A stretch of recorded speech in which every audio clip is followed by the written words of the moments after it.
So how much can a brand identity designer earn? Because I think most times we do these things for passion and everything. What is the reward like? What is the reward like?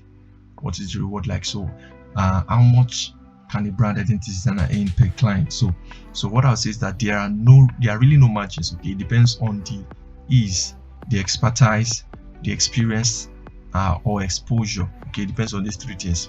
Expertise, how good are you on the work? Then experience, how long have you been doing it? Then exposure, for how many brands have you helped? Has it been successful so far?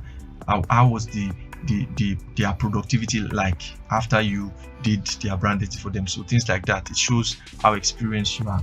So I'll just move to what I guess can be what you can look up to earning after developing your expertise, your experience, your exposure, what you can look to earning. So can you guess how much was charged for the BBC logo? So before I move to the next slide, I want you to guess how much was the BBC logo. Don't look at Google, just guess how much was charged. I think you know the BBC logo in your mind. It's just three squares having BBC, as simple as that. So I'm just going to move to the next slide.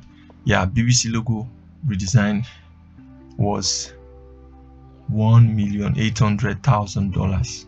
Okay, just calculate it in your local currency if you're not using dollars. So calculate it and let's get to know. So it's a very simple logo, but most times people look at a logo like this and say it's very simple. Wow, I can even do this right now, I won't even waste time.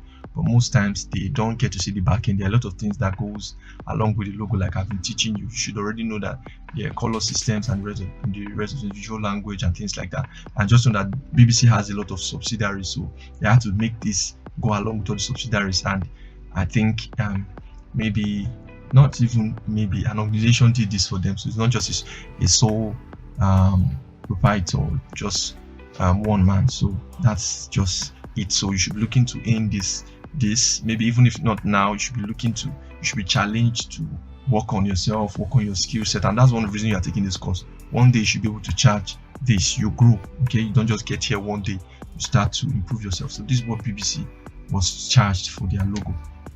That's it for this session. Okay, so do not hesitate to subscribe to the channel, like and share. Okay, so see you next session. Bye for now.